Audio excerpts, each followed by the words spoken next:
पहले हजारों साल तक इस देश में उस वंचित समाज को सड़कों पे चलने का, कपड़ा पहनने का और जो है घोड़ी पे चढ़ने का, शिक्षा का अधिकार, समता का अधिकार, स्वतंत्रता, न्याय, बंधुता का अधिकार से वंचित थे, हक हकूक से वंचित थे।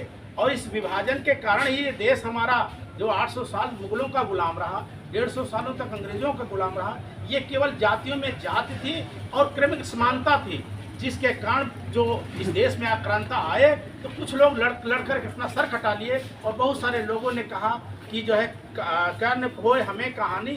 तो इसलिए इस वजह से उनको लड़ने का अधिकार नहीं था, शिक्षा का अधिकार नहीं था, व्यापार का अधिकार नहीं था। इसलिए देश जो है हजारों साल तक विदेशियों का गुलाम रहा।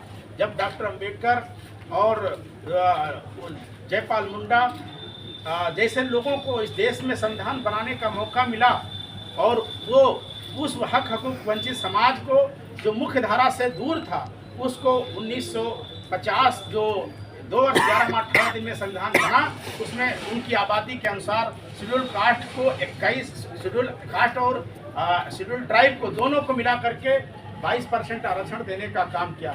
जब जो हिस्सेदारी भागीदारी मिली तो जिस समाज को सड़क पर चलने का अधिकार नहीं था, स्कूल के भीतर बैठने का अधिकार नहीं था, वहाँ के लोग डॉक्टर, इंजीनियर, वकील और विधायक, सांसद बनकर जो है पूरे देश और दुनिया में छाए।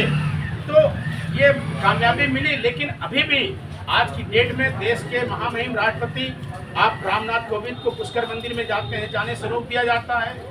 द्रौपदी मुर्मू मंदिर में जाती हैं तो उनको बाहर बैठाया जाता है, गर्भगृह में जाने से रोक दिया जाता है, मंदिर का उद्घाटन उनको बुलाया नहीं जाता है, संसद का उद्घाटन है, शिलान्यास तो बुलाया नहीं जाता। क्यों? उसका कारण एक है कि वो अनुसूचित जनजाति की हैं, विधवा है और महिला है। जो इस तरह जो रामनाथ कोविंद को भी इसीलिए नहीं बुलाया गया क्योंकि अनुसूचित जात के।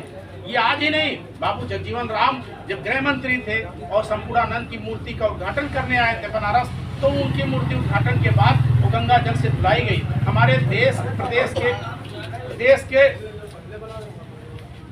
मुख्यमंत्री आदरणीय अखिलेश यादव, जिनके बाप 3 बार मुख्यमंत्री रहे, जब उनका आवास खाली हुआ तो गाय के मुंह से जो है धुलाकर शुद्धिकरण कराया गया।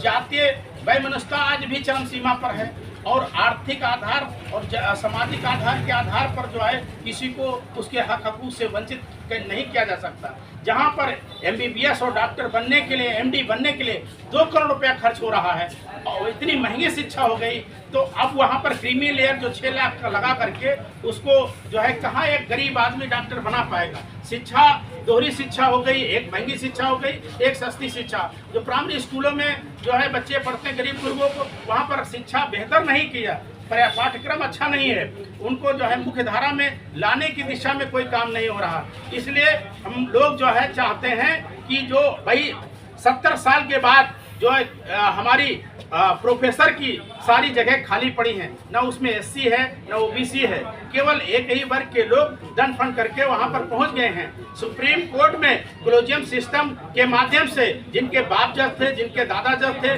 उनके पोता भी जज हो रहे हैं। तो सबसे पहले वो सुप्रीम कोर्ट में अपने आप को भीतर झांके और सुप्रीम कोर्ट में कॉलेजियम सिस्टम खत्म करके वहां पर भी जो है न्यायिक अभिकरण आयोग बनने की जरूरत है।